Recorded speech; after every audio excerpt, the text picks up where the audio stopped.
Good morning student. आज का class आपका स्टार्ट हो चुका है। तो आज की क्लास में आपको क्या पढ़ना है बेटा? रेशियो एंड प्रोपोर्शन के बारे में। तो फर्स्ट लेक्चर आपको मिल चुका था। ये रेशियो एंड प्रोपोर्शन का सेकेंड पार्ट है। और रेशियो एंड प्रोपोर्शन के सेकेंड पार्ट में आपको क्या लर्न करना है बेटा? रेशियो के बारे प्रोपोर्शन के बारे में लर्न करना है, क्योंकि फर्स्ट वीडियो या फर्स्ट लेक्चर में आपको रेशियो के बारे में डिस्क्राइब कर दिया गया था। तो आइए प्रोपोर्शन की तरफ बढ़ने से पहले आप मेरे वीडियो को लाइक और सब्सक्राइब कर दें, जिससे हमारे आने वाले हर वीडियो आपको समय समय पे पहुंचते रहे आपके पास और आपको पढ़ने में आसानी हो, आपका स्टडी स्टेप बाय स्टेप आगे बढ़ता रहे। तो चलिए स्टार्ट करते हैं। हमारा लेक्चर आज का क्या है बेटा? प्रोपोर्शन का। प्रोपोर्शन के बारे में हम लोग सीखते हैं प्रोपोर्शन क्या होता है। तो देखिएगा बेटा प्रोपोर्शन के बारे में, प्रोपोर्शन क्या होता है।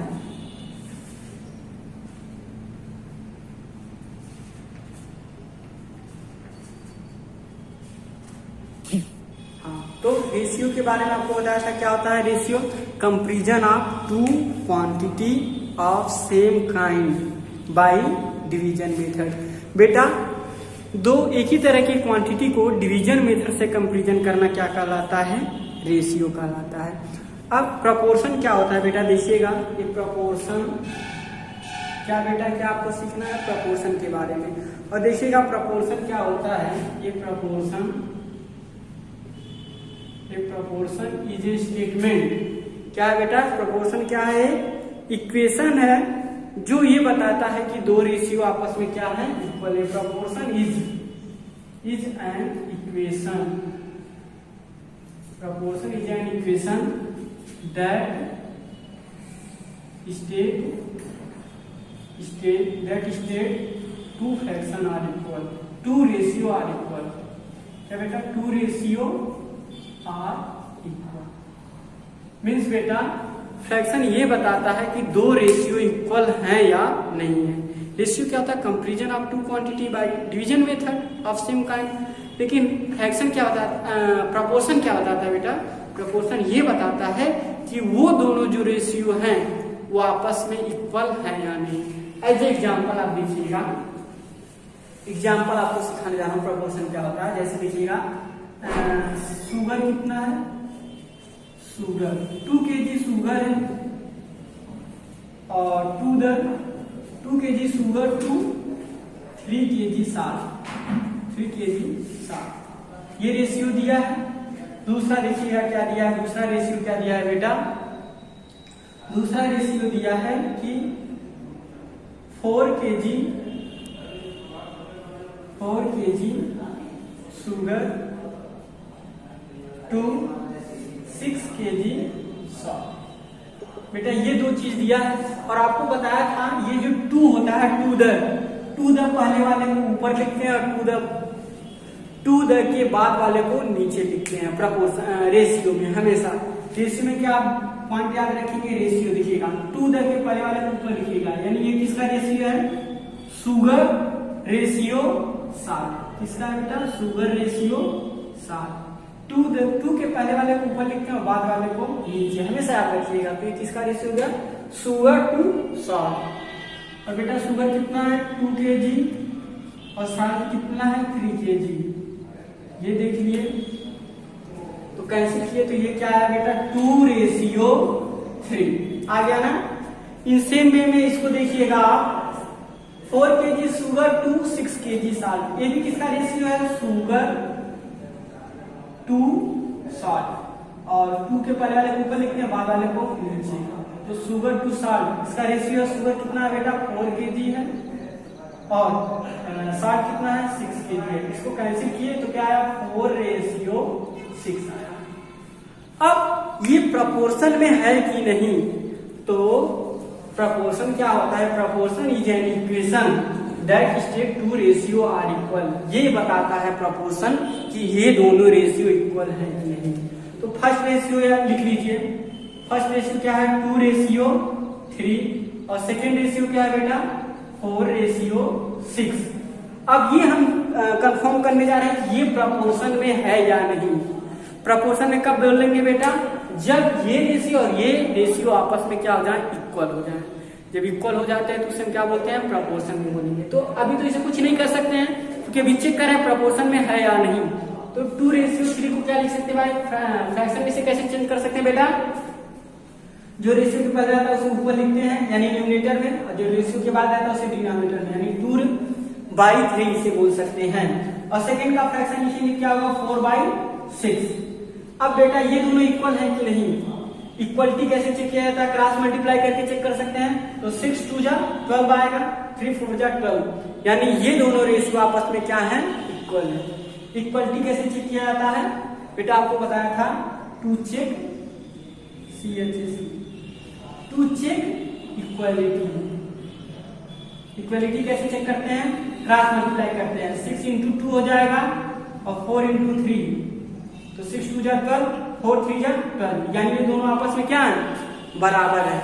और बेटा जब दो रेशियो आपस में बराबर हो जाते हैं तो हम बोलते हैं कि ये दोनों आपस में कैसे हैं, प्रोपोर्शन में हैं। तो इसको हम कह सकते हैं, हमारा आंसर हो जाएगा बेटा, यहाँ हम लिख दे रहे हैं आंसर को, आप ध्यान से देखते रहिए। हमारा आंसर क्या हो जाएगा कि रेशियो फर्स्ट सेकेंड रेशियो की क्या है, प्रोपोर्शन में है। हम क्या आंसर बोलेंगे कि फर्स्ट रेशियो, ऐसे लिखेंगे, first ratio is the proportion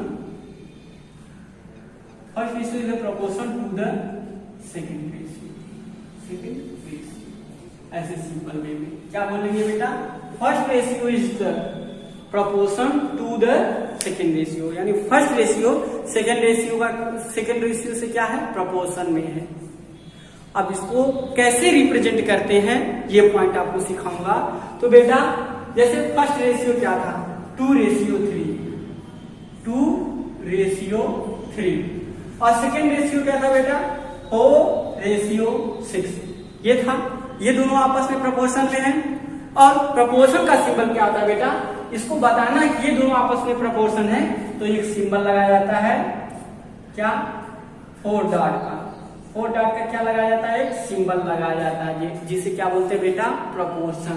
अब इसे क्या पढ़ेंगे, 2:3 is the proportion to the 4:6, यानी 2:3 4:6 के प्रोपोर्शन में है। यानी आपको अब समझ में आया कि प्रोपोर्शन क्या होता है, जब दो रेशियो आपस में इक्वल हो जाते हैं तो उनको हम क्या बोलते हैं, प्रोपोर्शन बोलते हैं। तो बेटा अब आगे से कोई भी दो रेशियो इक्वल हो जाए तो उसे क्या बोलेंगे, प्रोपोर्शन में। ये पॉइंट समझ में आया आपको, जैसे ये दोनों रेशियो इक्वल हुए तो इसे प्रोपोर्शन बोल दिया। प्रोपोर्शन का सिंबल क्या होता है बेटा, इसे ध्यान से याद रखिएगा, ये किसका सिंबल है, प्रोपोर्शन का। किसका सिंबल है बेटा, प्रोपोर्शन का। चलिए अब आगे देखिएगा, आपको क्या सिखाने आ रहा हूं, सुनते रहिए ध्यान से, हाँ, क्योंकि सुनोगे तभी तो पढ़ने आएगा। ऐसे देखने से केवल आ जाता तो कहीं। देखिएगा, तो आप सुनते रहिए, आपको पढ़ाया प्रोपोर्शन क्या होता है, ठीक है ना। अब बेटा यहाँ पे कुछ जनरल फॉर्म क्या होते हैं प्रोपोर्शन को, उसको सीखेंगे। जनरल फॉर्म जैसे देखिएगा बेटा, जैसे A:B है और ये प्रोपोर्शन है B:C, ऐसा है। स्टूडेंट पहले इसके पहले आपको एक पॉइंट और सीख लें, तब इसको आप पढ़ें तो अच्छी तरीके से समझ में आएगा। पहले जो आप पढ़े उस पर क्वेश्चन कैसे बन सकता है ये देख लें। जैसे उस पर क्वेश्चन ऐसे बन सकता है बेटा कि 2:3 इज प्रोपोर्शन, ऐसे 2:3 is proportion to the 4:x, इस तरह से बन जाए। अब यहाँ पे एक नंबर गायब कर दिया, x लिख दिया है, तो वो x क्या होगा उसको देखना है। तो बेटा आप जानते हैं कि 2:3 को 2/3 लिख सकते हैं। सॉल्यूशन कैसे लिखेंगे देखिएगा, 2:3 को 2/3, और प्रोपोर्शन में क्या होता है बेटा, इक्वल। कैसा इक्वेशन होता है, इक्वल का। प्रोपोर्शन आपको क्या स्टेटमेंट देता है, ये देता है कि ये रेशियो दूसरे रेशियो की क्या है, इक्वल है। तो ये प्रोपोर्शन का सिंबल क्या बता रहा है कि इक्वल, क्या दोनों रेशियो आपस में इक्वल है। तो प्रोपोर्शन की जगह इक्वल रख देंगे। 4:x को क्या लिखेंगे, 4/x। और जब दो फ्रैक्शन आपस में इक्वल होते हैं तो क्रॉस मल्टीप्लाई कर देते हैं। जिसको क्रॉस मल्टीप्लाई करेंगे 2 इंटू एक्स आएगा बराबर 4 इंटू क्या लिख देंगे 3, तो ये हो जाएगा 2x बराबर 12। तो x बराबर क्या आ जाएगा बेटा, इधर मल्टीप्लाई इधर आके क्या आ जाएगा डिवाइड, तो आंसर क्या आ जाएगा 6, यानी x बराबर क्या होगा 6। आप देखिए पहले क्या था 2:3 प्रपोर्शन 4 क्या था 6 था, इसके पहले जो आपको एग्जांपल दिया था। तो उस तरह बता देने से आपको इस तरह का जितना भी क्वेश्चन आएगा आप आसानी से कर लेंगे।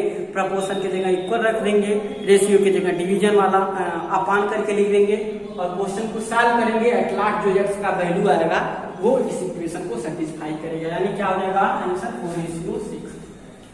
तो अब आइए अब इसका जर्नल फॉर्म में पढ़ते हैं कि जर्नल फॉर्म में कैसे हम किसको क्या बोलेंगे, कैसे आंसर निकालेंगे, ये सब चीजों को के बारे में हम लोग पढ़ते हैं। तो देखिएगा एक है A:B और बीच में क्या दिया है बेटा प्रपोर्शन C:D। तो अब इसे क्या बोलेंगे देखिएगा, ये जनरल टर्म आपको बता रहा हूं, इसको बोलते हैं फर्स्ट टर्म। क्या बोलते हैं बेटा फर्स्ट टर्म या FIRS फर्स्ट टर्म। और B को क्या बोलते हैं बेटा सेकेंड टर्म। क्या बोलते हैं सेकेंड टर्म। और C को क्या बोलते हैं बेटा third term, THIRD third term. और D को क्या बोलते हैं बेटा फोर्थ टर्म। आपको दिख रहा होगा, हाँ तो देखिएगा FOURTH फोर्थ टर्म। A को क्या बोलते हैं फर्स्ट टर्म, B को बोलते हैं सेकेंड टर्म। दिख रहा होगा, दिख नहीं रहा होगा तो बोल रहा हूं तो इसे समझ लीजिएगा। B को क्या बोलते हैं सेकेंड टर्म, C को क्या बोलते हैं थर्ड टर्म और D को क्या बोलते हैं फोर्थ टर्म। तो बेटा इस तरह का क्वेश्चन है तो आप जानते हैं कि ऐसे लिखिएगा। देखिएगा इसको क्या लिख सकते हैं A/B, A:B को A/B लिखते हैं इक्वल टू क्या लिखते हैं C:D को C/D, प्रपोर्शन को इक्वल टू लिखते हैं। और इसे जब सॉल्व करेंगे तो क्या हो जाएगा A/D बराबर C/B। बेटा एक चीज और याद रखिएगा कि ये जो लास्ट वाला टर्म है फर्स्ट और फोर्थ, इसको हम एक नाम से और जानते हैं एक्सट्रीम। क्या नाम से जानते हैं बेटा एक्सट्रीम। और जो बीच वाला होता है उसको किस नाम से जानते हैं मीन। तो ये पॉइंट याद रखिएगा कि सेकेंड वाले यहाँ पे नहीं है तो यहाँ देखिएगा सेकेंड वाला और थर्ड वाले को हम लोग बोलेंगे मीन। क्या बोलेंगे बेटा मीन। मीन इस बीच में होता है। और फर्स्ट और लास्ट वाले को क्या बोलेंगे बेटा फर्स्ट और लास्ट वाले को क्या बोलेंगे बेटा एक्सट्रीम। EXTREAM एक्सट्रीम मींस बाहरी भी होते हैं बेटा। मीन मींस बीच में और एक्सट्रीम मींस बाहरी। तो फर्स्ट टर्म और फोर्थ टर्म को एक्सट्रीम टर्म बोलेंगे, B और C को क्या बोलेंगे मीन टर्म। तो इससे आपको क्या रिलेशन मिला देखिएगा A और D। ए कौन सा टर्म है फर्स्ट टर्म है, डी कौन सा टर्म है फोर्थ टर्म है। तो इसको सिंपल वे में, और ये क्या हो रहा है आपस में मल्टीप्लाई हो रहा है। इसको एक शॉर्ट फॉर्म में बोलेंगे product of extreme position. Extreme position बेटा एक्सट्रीम पोजीशन का आप मल्टीप्लाई करिए तो वो किसके बराबर आएगा। C और D क्या है बेटा C और B क्या है मीन पोजीशन है। क्या है बेटा मीन पोजीशन है। तो ये किसके बराबर आएगा प्रोडक्ट ऑफ मीन पोजीशन। यहां से आपको ये मिला कि बेटा कभी भी ऐसे टर्म दिए हो A:B प्रपोर्शन C:D तो आपको क्या करना है एक्सट्रीम का प्रोडक्ट करेंगे और बीन का प्रोडक्ट करेंगे तो वो हमेशा आपका क्या आएगा इक्वल आएगा।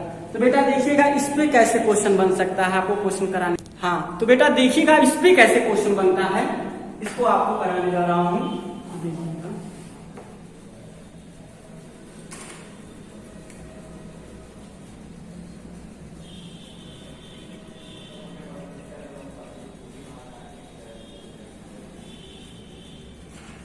देखिए कैसे इस पे क्वेश्चन बनेगा।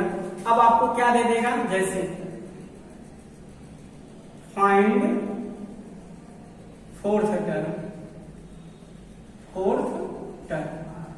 फोर्थ टर्म फाइंड करिए जैसे दिया है 4:5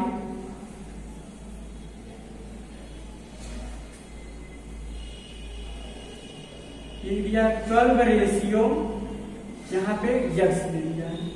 फाइंड फोर्थ टर्म। बेटा फोर्थ टर्म आपको पता नहीं है, ऐसे दिया इसको फर्स्ट मान लीजिए फोर्थ टर्म दिया ही हो, 3 टर्म दिए हो तो ऐसे दिया फाइंड फोर्थ टर्म। तो आपको दिया फर्स्ट टर्म कितना है 12 है, सेकेंड टर्म कितना लिखा था बेटा 15 है, तो फर्स्ट टर्म 4 है, सॉरी फर्स्ट टर्म क्या 4 है, सेकेंड टर्म क्या था बेटा 5 था, और थर्ड टर्म क्या था बेटा 12 था। आपको क्वेश्चन क्या दिया है फाइंड फोर्थ टर्म। इसका सॉल्यूशन कैसे करेंगे ऐसे देखिएगा ध्यान से। Let fourth term be x. Fourth term को हम क्या मानेंगे यक्स मानेंगे। और बेटा जानते हैं कि क्या आता है A/T प्रपोर्शन C/D। इसको फर्स्ट टर्म मानते हैं, और फर्स्ट टर्म कितना है बेटा 4 है, सेकेंड टर्म कितना है 5 है, प्रपोर्शन थर्ड टर्म कितना है बेटा 12 है, और फोर्थ टर्म क्या माने हैं यक्स माने हैं। आपको एक फार्मूला बताया हूं, क्या होता है formula, product of extreme, PRODUCT, product of extreme बराबर प्रोडक्ट ऑफ मीन। ये हमेशा बेटा ट्रूथ स्टेटमेंट है। तो प्रोडक्ट ऑफ स्ट्रीम में क्या है 4 है इंटू यक्स, और मीन में क्या है बेटा 5 इंटू 12। ये हो गया 4x बराबर 12 5 जा 60। तो x बराबर क्या आ जाएगा बेटा 60, इधर मल्टीप्लाई इधर आके डिवाइड हो जाएगा, 4 1 जा 4 15। x बराबर कितना आ गया बेटा 15। तो आंसर आप लिखेंगे hence fourth term is 15। Fourth term क्या हो गया बेटा 15 हो गया। इस तरीके से आप क्वेश्चन सॉल्व कर सकते हैं। बेटा फर्स्ट टर्म भी पूछ सकता है, 3 टर्म देखिए, ठीक है ना। अब एक चीज और आता है, उसको हम आपको सिखाएंगे। इसमें एक क्वेश्चन और बनते हैं क्या बेटा, कभी कभी 3 टर्म दे दिया जाता है। क्या दे दिया जाता है 3 टर्म नहीं, सेकेंड क्वेश्चन इस तरह से बनता है, 3 टर्म भी नहीं दिया जाएगा, 2 ही टर्म दिए रहेंगे। देखिएगा बेटा अब क्या करेगा 2 टर्म दे देगा। जैसे देखिएगा क्वेश्चन है फाइंड मीन टर्म। आपको मीन टर्म फाइंड करना है, और क्या दिया है 8 दिया है और 12 दिया है। बेटा 8 और 12 दिया, आपको मीन टर्म फाइंड करना है, तो आप क्या करेंगे, तो आप सॉल्यूशन में सीधे मानेंगे let mean term be x. Mean term को क्या मान लिया बेटा यक्स मान लिया। तो आपका एक फर्स्ट टर्म 8 आ गया, मीन टर्म यक्स आ गया, और लास्ट टर्म क्या है 3rd। तो मीन टर्म को निकालने के लिए आप बेटा एक चीज सीखिएगा। इस क्वेश्चन को सॉल्व करने के लिए अभी 2 मिनट में सॉल्व हो जाएगा। इसके पहले हम देखिएगा कुछ डिराइव कर रहे हैं जनरल फॉर्म।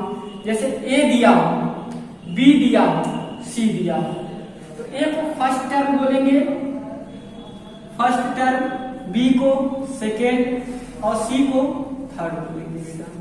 तो इस तरह से 3 ही टर्म अगर दिए हो तो आप क्या करेंगे देखिएगा, इसको एक्सट्रीम बोलते हैं, ए और सी को क्या बोलते हैं एक्सट्रीम, और बी को केवल क्या बोलते हैं बेटा मीन बोलते हैं।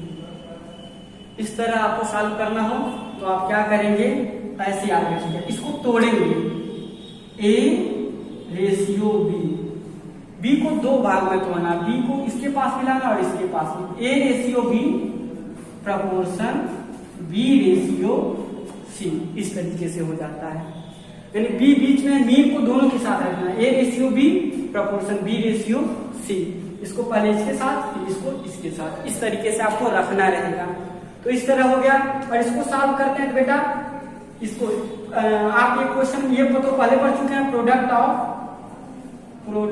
ऑफ एक्सट्रीम बराबर प्रोडक्ट ऑफ मीन, इस तरीके से पढ़ चुके हैं। तो प्रोडक्ट ऑफ एक्सट्रीम क्या आ जाएगा A इंटू सी, और प्रोडक्ट ऑफ मीन क्या आ जाएगा B स्क्वायर। तो हम B बराबर लिख सकते हैं बेटा अंडर रूट AC, ये आपका फार्मूला बना। यानी कभी भी मीन निकालना रहे तो आप डायरेक्ट फार्मूला लगाएंगे।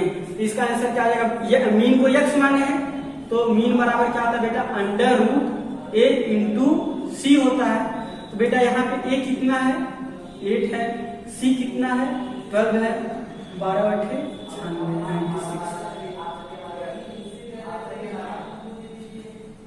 96 है। ये किसी का स्क्वायर रूट है नहीं है बेटा, तो कोई बात नहीं, अंडर रूट 96 रख देंगे।